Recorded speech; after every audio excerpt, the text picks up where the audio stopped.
परमेश्वर के वचन से पढ़ने के लिए निकालेंगे भजन संहिता 125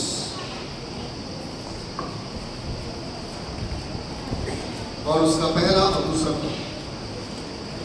Psalm 125 verse 1 and 2।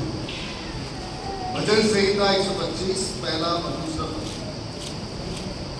जो यहोवा पर भरोसा रखते हैं वे सिय्योन पर्वत के समान है, जो टलता नहीं वरन सदा बना रहता है।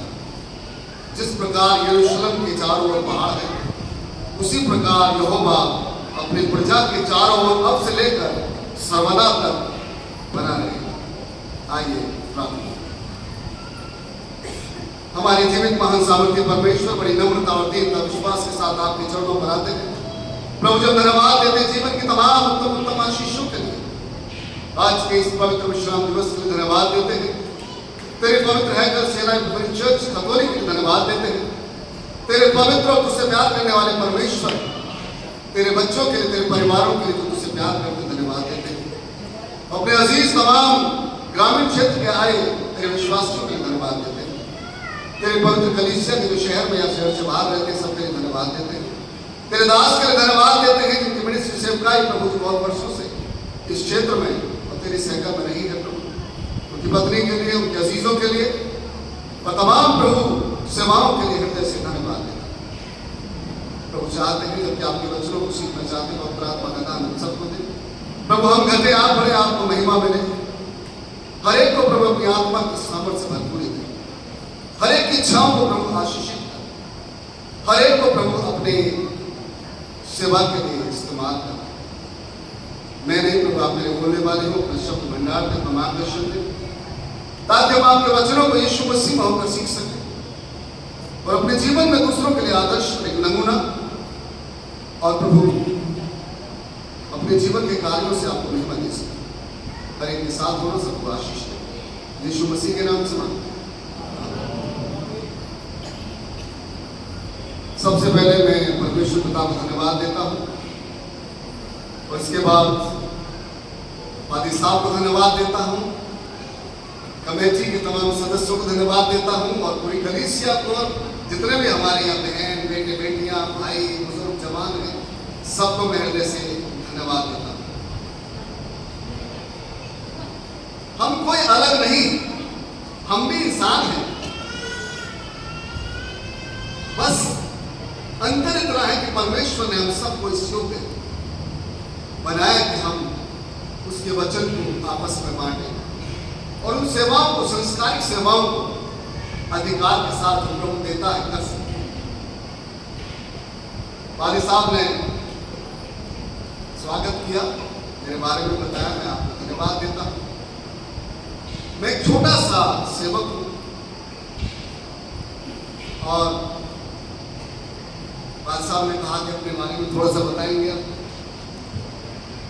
अब मैं बताना चाहता हूँ,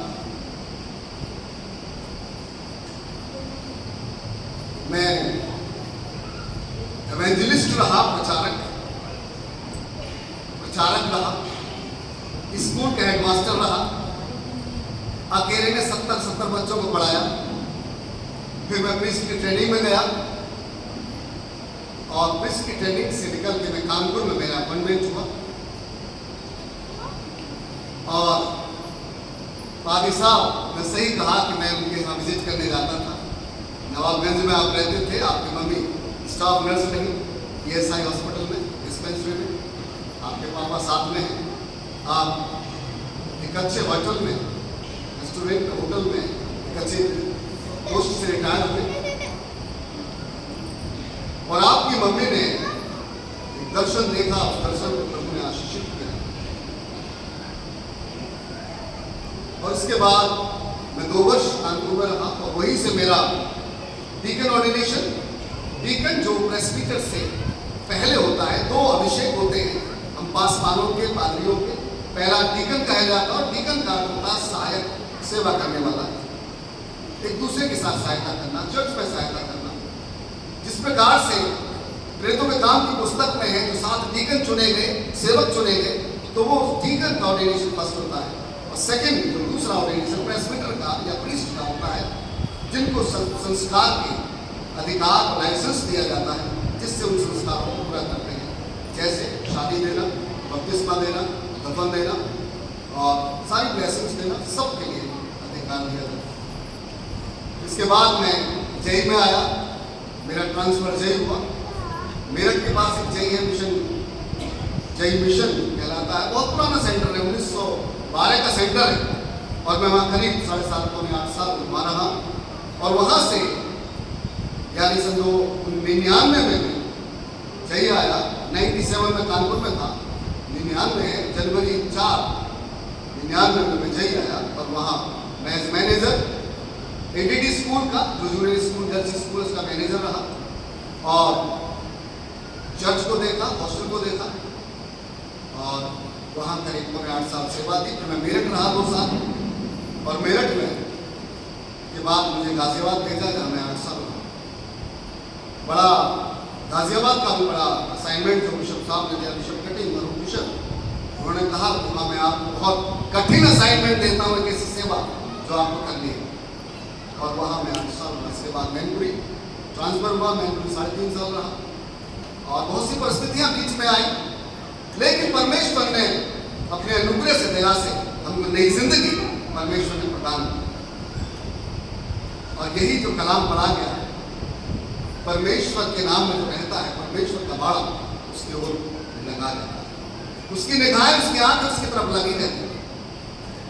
और इसके बाद मैं खुर्जा आया। खुर्जा मैं 2 साल रहा, 2.25 साल, और फिर मैं 2.25 साल के बाद मैं 21 अक्टूबर 2021 में मुरादाबाद 2 चर्चों की सेवा मिली और एस डीन, जिसको हम डीन साहब कहते हैं, 8 चर्च है उस एरिया में, बरेली में, बदायूं में, 3 बरेली में हैं और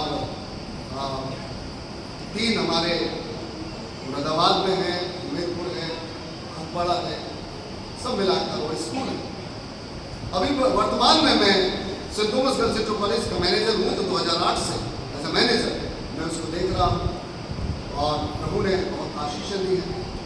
मैं कई साल 2 स्कूलों का मैनेजर रहा और अब मैं एक स्कूल इंटर कॉलेज का मैनेजर। ये मेरी सेवकाई रही है जो आज मैं आपको पूछूँ। प्रभु परमेश्वर के नाम में बिशप साहब के आदेश के अनुसार मुझे यहाँ भेजा गया है और आप लोगों के लिए मैं नया हो सकता हूँ, लेकिन मेरे लिए ये चर्च नया नहीं है। मैं यहाँ 3 बार आ चुका हूँ, इस चर्च में मैं 3 बार आ चुका हूँ और 1 बार मैंने यहाँ वचन भी दिया। 1 बार मैं आया हूँ, भाई साहब ने मुझे बुलाया था मेरी डे पर, जो 6 जनवरी को होता है, गाजियाबाद में मैं था, मुझे एज ए स्पीकर बुलाया था। और 1 बार मैं एक शादी में आया था, जो यूनिटी चर्च गाजियाबाद का लड़का था तरुण और यहाँ की बेटी मिस्टर मॉरिस, उन शादी में मैं आया। और 3री बार मैं कंफर्मेशन सर्विस में आया था, जब बिशप कटिंग थे और कंफर्मेशन सर्विस में, तो मैं 3 बार यहाँ आ चुका। प्रभु का धन्यवाद हो कि प्रभु ने मुझे यहाँ भेजा। जब कोई जाता है और कोई आता है तो कभी खुशी होती है, कभी गम होता है। ये एक रीत है, कहावत है, खुशियां भी हैं और गम भी हैं और इसी में हमें जीना है और इसके साथ विश्वास में जीना है। परमेश्वर ने सबको चुना है, भिन्न भिन्न तरह की सेवाएं दी हैं और इसलिए परमेश्वर के निकटता में बना रहे। परमेश्वर ने सब कुछ बनाया, अपने मुख के वचनों से बनाया, सब कुछ अच्छा था। एक जगह लिखा है कि अच्छा नहीं था। सब कुछ अच्छा बनाया लेकिन एक जगह अच्छा नहीं बनाया। वो इसलिए कि इंसान का अलग रहना या अकेला रहना अच्छा नहीं है। ये प्रभु ने बनाया, उसके संग नहीं बनाई जाए। सब कुछ बनाया, अधिकार दिया, सब कुछ तेरे लिए है। अपनी सेवा को ईमानदारी वफादारी से करता रहे और करता रहा। परमेश्वर ने इंसान को रोटी भी दी और कपड़ा भी दिया और मकान भी दिया। और इंसान की ये तीन ही जरूरत है, तीन ही जरूरत है इंसान की, रोटी कपड़ा मकान। लेकिन जो वचन कहता है हमारी रोटी कौन सी हो और मकान कौन सा हो और कपड़ा कौन सा हो, ये दुनियावी चीजें तो हम बड़े अच्छे से टाई लगाकर सूट वूट पहनकर चलते हैं, लोग अप्रिशिएट करते हैं, कितने अच्छे लग रहे हो, कितने सुंदर लग रहे हो, कितनी बढ़िया बिल्डिंग बनी है, कितनी अच्छी बनाई है मेहनत से, कितना अच्छा खाना मिल रहा है। मेरे अजीज और सब परमेश्वर की आशीष आत्मिकता के रूप में हम सबको वो कपड़ा, वो रोटी और वो मकान जो प्रभु चाहता है मेरे और आपके जीवन के लिए जो जरूरी है। संसार में रहना है, पौलुस कहते हैं संसार में रहो, संसार के होकर ना रहो। संसार में होकर रहने का मतलब क्या है? हम इतने संसारिक ना हो जाए कि परमेश्वर को भूल जाएं, उसके वचन को भूल जाएं, उसके भवन को भूल जाएं, इतने सांसारिक ना हो जाए, बल्कि परमेश्वर के वचन में बने रहें। अभी आपके सामने पारी साहब ने सुसमाचार का पाठ पढ़ा, यूहन्ना के अध्याय और 5 से 15 तक, और ये वो बयान है जहां प्रभु यीशु मसीह ने लोगों को खाना खिलाया, 5000 खाने का बयान। बहुत बार आपने पढ़ा है और आप पढ़ते रहते हैं और आगे भी पढ़ेंगे और पढ़ना भी चाहिए। मेरे अजीजों, प्रभु का कलाम कहता है कि यीशु ने अपनी आंखें उठाकर एक बड़ी भीड़ को अपने पास आते देखा तो फिलिप्पुस से कहा, फिलिप्पुस कौन है पता आप लोगों को? सब जानते हैं यीशु मसीह का कौन है, कहां के रहने वाले पता है आपको? ये बैतसैदा के फिलिप्पुस, अंद्रयास, पतरस, ये बैतसैदा के रहने वाले हैं। और बैतसैदा का अर्थ क्या है? बैतसैदा का अर्थ है दया का स्थान, दया का स्थान। ये ऐसे स्थान के रहने वाले हैं जहां दया है। बैतसैदा का कुंड सुना? बैतसैदा का कुंड यूहन्ना की इंजील उसका 5वां अध्याय 1 से 9 तक आप पढ़ेंगे। जो 38 वर्ष का रोगी था, चल फिर नहीं सकता था, यीशु मसीह उसके पास आए। क्या तू चंगा होना चाहता है? हाँ, चंगा होना चाहता हूं। मैं क्या करूं? मुझसे पहले ही चला जाता है उस कुंड में, चंगा हो जाता है। यीशु मसीह ने कहा उठ, अपनी खाट उठा, चल। ये वो बैतसैदा का कुंड है जिसे बैतसैदा दया का स्थान। बैत का अर्थ होता है स्थान और सैदा का अर्थ होता है दया। ये ग्रीक वर्ड है, यूनानी शब्द। ये फिलिप्पुस, पतरस, अंद्रयास वहीं के रहने वाले हैं, ऐसे स्थान के। और मेरे अजीजों, कलाम कहता है हम इनके भोजन के लिए कहां से रोटी लाएं? प्रभु यीशु मसीह ने देखा ये लोग मेरे साथ कितने दिनों से चल रहे हैं, भूखे हैं, प्यासे हैं। मेरे अजीजों, यीशु मसीह के साथ बहुत भीड़ चलती थी। क्या सब चंगा होने आए थे? क्या कुछ खाना खाने आते थे? मेरे अजीजों, कितने तरह के लोग थे जो यीशु मसीह के पीछे चलते थे। कोई खाना खाने आता था, कोई चंगाई पाने आता था, कोई यीशु मसीह को निंदा करने आता था, कोई टांग खींचने आता था, कोई उल्टा कहना आता था। सब तरह के लोग थे यीशु मसीह के पास आते। यीशु मसीह दया के सागर हैं। उन्होंने शिष्यों से कहा इनका इंतजाम करो, बहुत दिन से भूखे हैं। मेरे अजीजों, कलाम हमें सिखाता है 5 बातें हैं जो संक्षेप में आप लोगों को जल्दी से बताना चाहता हूँ। और पहली बात जो प्रभु हमें सिखाता वो ये है, प्रभु हमारी आवश्यकताओं के लिए जिम्मेदारी सौंपता है। प्रभु हमारी आवश्यकताओं के लिए जिम्मेदारी सौंपता है। चाहे हमारा घर है, हमारा समाज है, हमारी कलीसियाएं हैं, जो भी हमारी ड्यूटीज और रिस्पॉन्सिबिलिटीज हैं, प्रभु हमें जिम्मेदारी सौंपता है। हम अपनी जिम्मेदारी से भाग नहीं सकते। एज ए पेरेंट्स, माता पिता के रूप में हमें बच्चों की सेवा करनी जिम्मेदारी है। समाज में है, समाज में हमें अपने आप को इस योग्य बना के रखना, परमेश्वर के सेवाओं में इस योग्य बना के रखना। मेरे अजीजों, यीशु मसीह चाहता हर एक को, यीशु मसीह हर एक की फिक्र करता है, वो चिंता करता है, वो चाहता है शारीरिक भोजन भी मिले और आत्मिक भोजन भी मिले। मेरे अजीजों, प्रभु का वचन कहता है हमारी आवश्यकताओं को पूरा करता है, जिम्मेदारी सौंपता है और चाहता है हम अपने कार्यों शिष्यों को बताना चाहता है, सिर्फ मेरे पीछे चलने से तुम्हारा उद्धार नहीं है, तुम्हारा जीवन नहीं है, बल्कि तुम्हें अपने काम को भी करना है, जिम्मेदारी से पूरा करना है। और कहने लगे हम इनके लिए भोजन कहां से लाएं?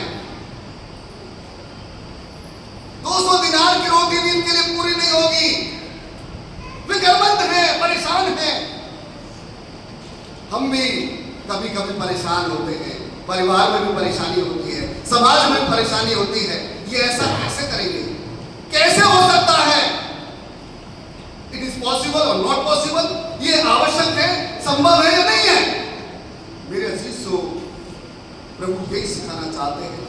अगर हमारा प्रभु में जीवन है तो उस सांसारिक रोटी को जब दुआ के साथ आप करते हैं, आत्मिक रोटी बन जाती है। वो आत्मा को स्वस्थ करने वाली, तृप्त करने वाली रोटी बन जाती है। मेरे अजीजों, प्रभु चाहता है हमारे जीवन में हम अपनी आवश्यकताओं को जानें और उन जिम्मेदारियों को पूरा करें। मेरे अजीजों, कलाम जो कहता है हम इनके लिए कहां से भोजन लाएं, दैट इज द क्वेश्चन। यही सवाल है, हम कहां से रोटी लाएं? मेरे अजीजों, यही मुझे और आपके लिए जरूरी है। हम अपनी कलीसिया को किस तरह तृप्त करें, हम अपने समाज को किस तरह तृप्त करें, हम कहां से रोटी लाएं? आज जरूरी है उस रोटी को अपने लोगों में बांटना, उस आत्मिकता की रोटी को बांटना। मेरे अजीजों, शैतान ने यीशु मसीह की परीक्षा ली और उससे कहा तू भूखा मर रहा है, इन पत्थरों से कह कि रोटियां बन जाए। और यीशु मसीह ने कहा तू नहीं जानता, मनुष्य इन रोटियों से नहीं बल्कि उनसे जिंदा रहता है जो परमेश्वर के मुख से वचन निकलते हैं, उससे जिंदा रहता है। और यह परमेश्वर का वचन क्या है, उसके मुख का वचन क्या है? यह पवित्र जीवित कलाम है। और कलाम कहता है जिसके पास परमेश्वर का पुत्र है उसके पास जीवन है, जिसके पास परमेश्वर का पुत्र नहीं उसके पास जीवन भी नहीं। मेरे अजीजों, परमेश्वर मेरे और आपकी आवश्यकताओं को पूरा करना चाहता है। वो सवाल वो करता है, जिम्मेदारी है तुम्हें करना है पूरा। हम अपनी जिम्मेदारियों से भाग नहीं सकते। शिष्यों को भी यही सिखाना चाहते हैं, तुम इनकी आवश्यकताओं को पूरा करो। मेरे अजीजों, प्रभु का वचन हमें सिखाता है दूसरी बात, और आगे परमेश्वर का वचन कहता है इंतजाम करो। 200 दिनार की रोटी भी इनके लिए पूरी ना होगी, उनमें से हर एक को थोड़ी थोड़ी मिल जाए। मेरे अजीजों, प्रबंध करना, प्रभु हमारे लिए प्रबंध करता है, दैट इज द मैनेजमेंट। प्रबंध करना। कभी कभी ऐसा होता है कि हमारे पास कुछ पैसा है, प्रबंध कर सकते हैं, हमारे पास थोड़ा पैसा है, थोड़ी प्रबंध कर सकते हैं।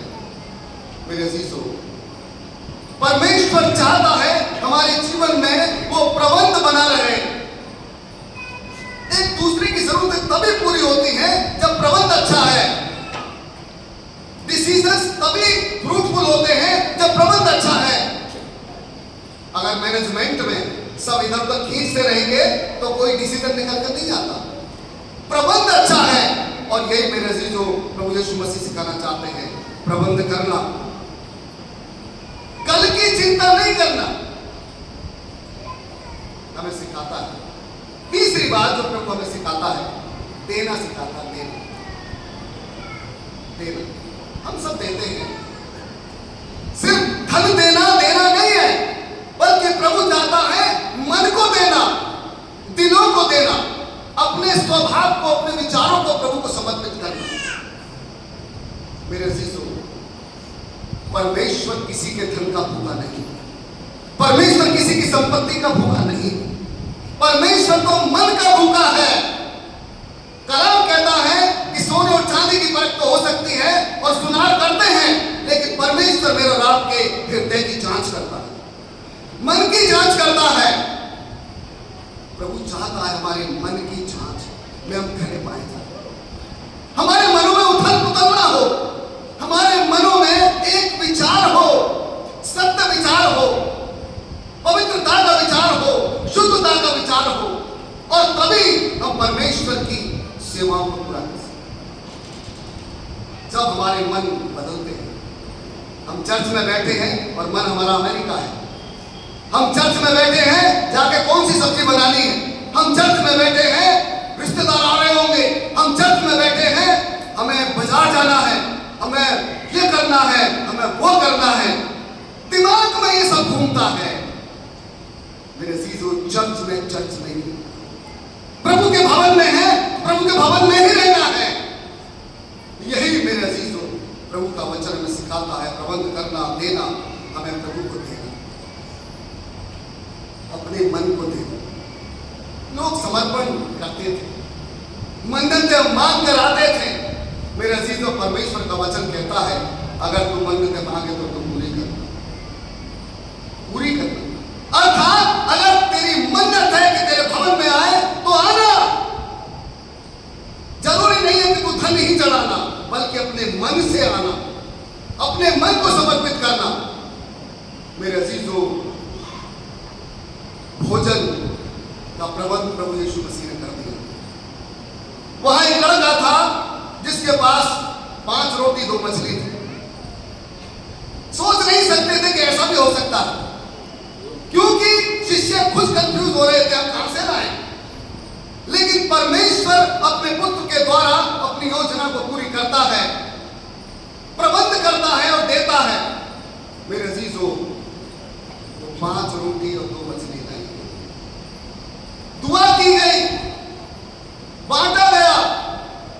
मेरे अजीजों, प्रभु का वचन हमें सिखाता है, लिखा हुआ है हमें देना, शेयरिंग करना, बांटना, एक दूसरे को बांटना, अपने टैलेंट को बांटना, अपने वरदानों को बांटना। जरूरी नहीं कि हम अपने भोजन को ही बांट रहे हैं, अपने वरदानों को बांटना। परमेश्वर ने अगर गाने का वरदान दिया है, वचन सुनाने का वरदान दिया है, प्रार्थना का वरदान दिया है, किसी विषय का वरदान दिया है, उसको बांटना। वो तोड़ा जो परमेश्वर ने दिया है, ये तोड़ा उस बेटे को रोटी के रूप में, मछली के रूप में दिया, उसने बांटा।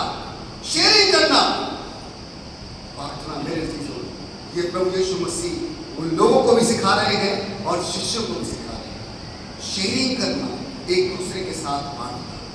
मेरे चीजों, आप इस बात को आजमा कर देख लीजिए। आप किसी की मदद करिए, कुछ भी थोड़े से थोड़ा, आपकी कमी घटी नहीं हो सकती। कमी नहीं हो सकती जिंदगी में कभी भी, बल्कि आपके हर चीज मल्टीप्लाई होती चली जाएगी, बढ़ती चली जाएगी, आशीषित होती चली जाएगी। लेकिन कब? जब मन से आप कुड़-कुड़ के नहीं। वचन कहता है कि परमेश्वर के लिए कुड़-कुड़ के नहीं देना, मन से देना, और मन से किसी की मदद करना, मन से किसी का उपकार करना, दिखाने के लिए ही नहीं, नाम कमाने के लिए नहीं, पॉपुलैरिटी के लिए नहीं, है ना। बहुत से लोग रामलीला जब होती है गांव देहात में, आजकल तो रामलीला बहुत कम लोग देखते हैं, क्रेज खत्म हो गया। लेकिन अगर जो देखते हैं, बहुत से दान देते हैं, बहुत से नाम, फलाने ने इतना पैसा दिया, बहुत से कहते हैं भाई बोलना मत, हमारा नाम मत बोलो। मेरे अजीजों, क्योंकि इंसान नहीं, प्रभु जानता है कि हम क्या कर रहे हैं, प्रभु जानता है। और मेरे अजीजों, यही प्रभु का वचन हमें सिखाता है, हम शेयरिंग करना ना भूलें, और खुशी के साथ, शेयरिंग विद हैप्पीनेस, खुशी के साथ बांटना, खुशी के साथ एक दूसरे के साथ चलना। यही प्रभु का वचन मेरे अजीजों सिखाना चाहता है। परमेश्वर के दासों के द्वारा परमेश्वर ने अब्राहम को चुना, इसहाक को चुना, याकूब को चुना, और इससे पहले आदम, और आदम के बेटे एनोस, ये प्रभु के नाम में पाए जाते थे। हाबिल के, और इन्होंने दिया, और परमेश्वर ने हाबिल का कबूल किया, क्योंकि मन से उसने दिया, कबूल कर लिया। कैन ने जो अनाज था, गंदा संदा, वो दिया, और मेरे अजीजों, कैन ने हाबिल की हत्या कर दी। लेकिन परमेश्वर ने कैन के दान को कबूल किया, उसके मन को कबूल किया। और यही है मेरे अजीजों देना, जो मन से देता है, जो शेयरिंग करता है प्रभु के लिए, उसका जीवन आशीष में और बना रहता है। मेरे अजीजों, प्रभु का वचन हमें सिखाता है। अगला जो हमें सेवा सिखाता है, और प्रभु यीशु मसीह ने चेलों से कहा, उसके चेलों में से शमौन पतरस के भाई अंद्रियास ने उससे कहा, यहाँ एक लड़का है जिसके पास जो कि 5 रोटी और 2 मछलियां हैं, परंतु इतने लोगों के लिए ये क्या है? यीशु ने कहा, लोगों को बिठा दो। उस जगह बहुत घास थी, और तब लोग में जो पुरुषों की संख्या लगभग 5000 थी। सिर्फ पुरुषों की संख्या थी 5000, ना स्त्रियों की संख्या थी, ना बच्चों की संख्या थी, सिर्फ पुरुषों की संख्या। और शिष्यों ने उनको बिठाया। मेरे अजीजों, ये कहा, इसका अर्थ क्या है? वो शिष्यों ने कहा, बैठ जाइए, लाइन में बैठिए। दैट इज द डिसिप्लिन, अनुशासन। यही है अनुशासन। मसीह अनुशासन हमारे जीवनों में जरूरी है। मसीह द क्रिश्चियन डिसिप्लिन, मसीह अनुशासन में रहना, मसीह आज्ञाओं में बने रहना, मसीह वचन में बने रहना, मसीह लोगों के साथ बने रहना, परमेश्वर के भवन में बने रहना, अपने कामों को ईमानदारी से करना, मसीह में होकर करना। मेरे अजीजों, क्रिश्चियन डिसिप्लिन बहुत जरूरी है। और जहां अनुशासन है, याद रखिएगा, जहां अनुशासन है वही कानून का पालन है, वही व्यवस्था है। क्योंकि अनुशासन क्या सिखाता? प्रेम करना, और प्रेम करना ही व्यवस्था है। यीशु मसीह ने ये मुझे और आपको सिखाया। तू अपने परमेश्वर को संपूर्ण मन, संपूर्ण प्राण, संपूर्ण शक्ति, संपूर्ण प्राण से प्रेम कर, और इसके साथ एक तो अपने पड़ोसी को अपने समान प्रेम करने से बड़ी कोई व्यवस्था नहीं। सारी व्यवस्था इसी पर टिकी हुई है। मेरे अजीजों, जहां प्रेम है वही व्यवस्था है, वही डिसिप्लिन है। जहां प्रेम नहीं, वहां ठनठनाता हुआ भीतर झंझनाती हुई झांझ है। पहला कुरिन्थियों का 13वां अध्याय पहला। मेरे अजीजों, प्रभु हमें हमारे जीवन में प्रेम है, मोहब्बत है। कलाम कहता है, मोहब्बत को छोड़कर किसी के कर्जदार न हो। मोहब्बत की कर्जदारी हमारे जीवनों में मसीह के रूप में बनी रहे।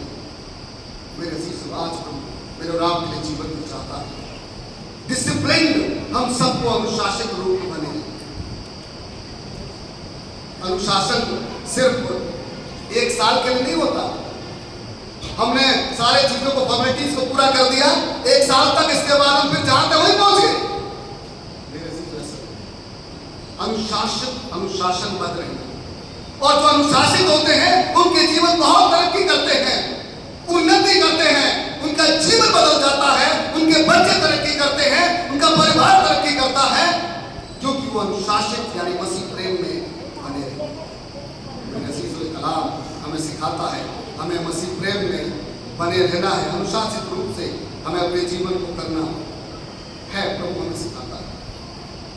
प्रभु का वचन कहता है, अय्यूब की पुस्तक उसका 22वां अध्याय 30वें पद में, वो निर्दोष को बचाता है, शुद्ध को, और उसको छुड़ाता है।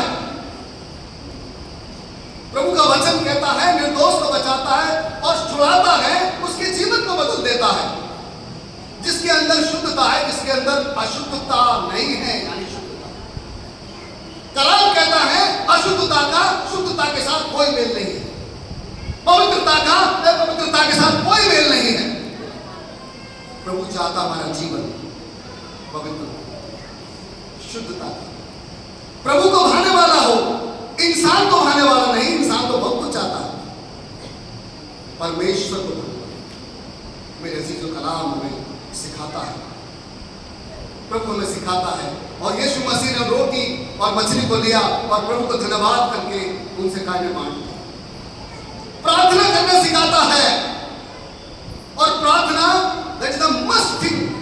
ये हमारे जीवन की सबसे बड़ी आवश्यकता और आधार है। बिना प्रार्थना के आप कुछ नहीं कर सकते। प्रभु का वचन कहता है, मत्ती रचित सुसमाचार उसका 21वां अध्याय 22वें पद में कहता है, विश्वास की प्रार्थना के द्वारा जो कुछ तुम मांगोगे वो तुम्हें। याकूब की पुस्तक से पढ़ा गया पत्री से, प्रार्थना के द्वारा रोगी चंगा हो जाएगा। जिसने पाप भी किए हो वो क्षमा कर दिए जाएंगे, अगर वो अपने पश्चाताप प्रार्थना के द्वारा मांग रहा। परमेश्वर के प्रति अपने हृदय को परमेश्वर के प्रति उड़ेल रहा है। उड़ेलने का मतलब क्या होता है? किसी चीज को खाली कर देना, आधा अधूरा नहीं, खाली कर देना। यही है मेरे अजीजों, हमें अपने जीवन को उड़ेल प्रभु चाहता है। प्रार्थना मेरे अजीजों, प्रार्थना वो एक माध्यम है जिससे हम प्रभु यीशु मसीह के द्वारा अपनी प्रार्थना निवेदनों को प्रभु तक पहुंचाते हैं।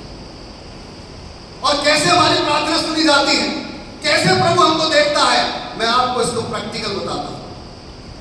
आपके पास कार है, बहुतों के पास कार होगी और उस पर काली फिल्म लगी होती है। कहीं कहीं हमको छुड़ा दी गई, पहले काली फिल्म लगी होती है। आप बाहर से नहीं देख सकते मेरे अजीजों। अंदर से आपको बाहर का दिखाई देगा, लेकिन बाहर से अंदर का नहीं दिखाई देगा। मोबाइल आपके पास है, मोबाइल में कितने करोड़ों अरबों तरंगें घूम रही हैं। आप डायल करते हैं और वही नंबर जब मिलता है तो बात होती है। प्रार्थना ऐसा ही है, आपके साथ परमेश्वर का अगर सच्चा संबंध है तो आपके प्रार्थना की तरंगें परमेश्वर तक पहुंचती हैं और परमेश्वर उन तरंगों को आशीर्वाद के द्वारा आपके जीवन में हाँ और आमीन में लौटा देता है। उन प्रार्थना को सुनता है आपके जीवन के लिए और बदल देता है। उन प्रार्थनाओं का उत्तर हाँ आमीन में तुम्हारे जीवन में देता है, तुम्हारे जीवन को बदल देता है। दिखाई नहीं देता, कितनी तरंगे हैं, दिखाई नहीं देता। इसी तरह प्रभु की पवित्र आत्मा का काम जो दिखाई नहीं देता लेकिन जीवनों को बदल देता है। मेरे अजीजों, प्रभु का वचन हमें सिखाता है उसका धन्यवाद करना, उसका धन्यवाद करना भला है। और दाऊद इस बात को बार बार अपने वचनों में कहता है, परमेश्वर की डेवड़ी पर बैठना मेरे लिए भला है।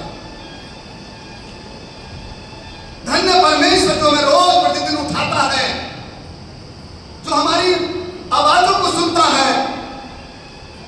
मेरे अजीजों, प्रभु चाहता है हमारे जीवन में हमेशा धन्यवाद करना, धन्यवाद स्तुति करना। भजन संहिता उसका 50वां अध्याय और उसका 22वां पद क्या कहता है? धन्यवाद की बलि चढ़ाने वाला मेरी महिमा करता है। धन्यवाद की बलि चढ़ाने वाला मेरी महिमा करता है। और जो अपने चरित्र को अच्छा रखता है वो उत्तम पदार्थ पाता है, उसका जीवन उद्धार पाता है। मेरे अजीजों, प्रभु का वचन हमें सिखाता है धन्यवाद की बलियां हमारे जीवन में बने, हमारे जीवन में प्रभु चाहता है। और प्रभु का वचन कहता है, सिखाता है हमें शारीरिक, मानसिक और आत्मिक तृप्ति प्रदान करता है। सब लोगों ने खाना खाया, खूब अच्छे से खाना खाया और कलाम कहता है कि 12 टोकरियां और उठा ली गई। जो टुकड़े बचे 12 टोकरियां उठा ली गई और वो 12 टोकरियां फेंकी नहीं गई बल्कि दूसरों को बांटी। मेरे अजीजों, ये परमेश्वर के पुत्र के द्वारा जो भोजन किया गया वो हमारे शरीर को भी बनाता है, हमारे मानसिक जीवन को भी बनाता है, हमारे आत्मिक जीवन को भी बनाता है। सिर्फ इसलिए नहीं कि भूखे हैं, रोटी खा ली, आज खत्म, कल आएंगे नहीं आएंगे, नहीं, बल्कि इसलिए कि इनका जीवन हमेशा उत्तम बना रहे। उस आत्मिक भोजन के द्वारा, उस धन्यवाद के भोजन के द्वारा, उस संगति के भोजन के द्वारा मेरे अजीजों का जीवन उत्तम बना है। प्रभु का वचन हमें सिखाता है हम अपनी शारीरिक और आत्मिक भोजन तृप्ति प्रदान करते हैं। प्रभु का वचन कहता है, यूहन्ना की इंजील 6 अध्याय 50वें पद में क्या कहता है? यूहन्ना 6:50 और उसमें लिखा है, यह वो रोटी है जो स्वर्ग से उतरती है ताकि मनुष्य उसमें से खाए और न मरे। स्वर्ग से उतरी है वो रोटी है कि मनुष्य उसमें से खाए और न मरे। ये शारीरिक भोजन तो रोज खाते हैं, लेकिन आत्मिक रोटी मेरे अजीजों जो प्रभु का वचन है, प्रभु का वचन मेरे और आपके जीवन के लिए वो रोटी है जो अनंत जीवन के लिए मेरे और आपके जीवन को तैयार करती है, आत्मिकता के जीवन के लिए तैयार करती है। मेरे अजीजों, ये आत्मिक रोटी शारीरिक तृप्ति भी देती है, मानसिक तृप्ति भी देती है और आत्मा की तृप्ति भी देती है। ये वचन मेरे अजीजों, परमेश्वर का वचन कहता है इसको खा लेना, इसको डाइजेस्ट करना, इसको खा लेना। मेरे अजीजों, प्रभु का कलाम हमारे जीवनों में आशीषित है और करता है। प्रभु का वचन कहता, भजन संहिता 145 उसका 18वां-19वां पद, जितने यहोवा को पुकारते हैं अर्थात जितने उसको सच्चाई से पुकारते हैं वो उनके लिए निकट है, वो निकट रहता है, वो अपने डरवैयों की इच्छा पूरी करता है और उनकी दुहाई को सुनता है और उनका उद्धार करता है। भजन संहिता 145 उसका 18वां-19वां पद घर पे आप पढ़ सकते हैं। जो उसको पुकारते हैं वो उनके जीवनों में उद्धार करता है, उनके जीवनों को बदल देता है। मेरे अजीजों, उनकी आत्मिक और मानसिक और शारीरिक तृप्तियों को पूरा करता है। मेरे अजीजों, प्रभु का वचन हमें सिखाता है, हम जिस प्रकार से प्रभु का वचन कहता है, और 12 टोकरियां, उन्होंने टोकरा बटोरा और जो कि 5 रोटियों के टुकड़ों में से जो खाने वालों से बच रहे थे 12 टोकरियां भरी, और तब जो आश्चर्य उसने कर दिखाया उससे वह लोग देखकर कहने लगे, वो भविष्यवक्ता जो जगत में आने वाला था, निश्चय यही है, that is the witness of God, परमेश्वर की गवाही देने लगे। निश्चय ये वही है जो आने वाला था, जिसने ये मृत्यु करके दिखाया, इतने लोगों को खाना खिला दिया, 12 टोकरियां उठा दी, जो औरों का जीवन तृप्त कर दिया। 5000 का वह पुरुषों का किया, स्त्रियों का किया, बच्चों का जीवन तृप्त उन 12 टोकरी किया। प्रभु हमारे जीवनों में आशीष, हम प्रभु का बने रहें, उसकी महिमा करें, उसकी स्तुति करें, धन्यवाद के बलिदान चढ़ाएं, प्रार्थना में लगे रहें। मेरे अजीज, रोमियो 12:12 में प्रभु का वचन कहता है, आशा में आनंदित रहो, कलेशों में स्थिर रहो और प्रार्थनाओं में लगे रहो। तुम्हारी प्रार्थना निरंतर लगे। मेरे अजीज, जो कलाम हमारे जीवनों में वास करता है और सिखाता है। और प्रभु ये वचन हमारे जीवनों में अनुशासित वचन बने, प्रेम के वचन बने, एक दूसरे के निकट आने के वचन बने, उद्धार के वचन बने, हमारी जिंदगियां प्रभु में बदल सके, हम प्रभु की इच्छाओं को प्रभु के वचनों में अपने सेवाओं के द्वारा पूरा कर सके। प्रभु का वचन कहता है, मांगोगे तो दिया जाएगा, ढूंढोगे तो पाओगे, खटखटाओगे तो खोला जाएगा। ये तभी है जब हम मन से हर काम को करते हैं, हम मन से एक दूसरे के निकट आते हैं, जब मन से उसे पुकारते हैं, जब मन से बांटते हैं, जब मन से देते हैं, जब मन से प्रार्थना करते हैं, जब मन से हम उसका धन्यवाद करते हैं, हमारे जीवनों को बदलते हैं। प्रभु कहेंगे कि आप सब आनंदित रहे, खुशी रहे और प्रभु के वचनों में बढ़ते चले जाए। प्रभु हम सब बहुत आशीष हमारे जीवित महान सामर्थ्य परमेश्वर, स्तुति के योग धन्यवाद के योग परमेश्वर, महिमा के योग परमेश्वर, आपका धन्यवाद देते हैं। चाहते प्रभु जी आपकी आशीष तेरी पवित्र कलीसिया पर, तेरे विश्वासियों पर बने। प्रभु सबको आशीष दे, अपनी महिमा के लिए इस्तेमाल, यीशु मसीह के नाम से मांगते हैं।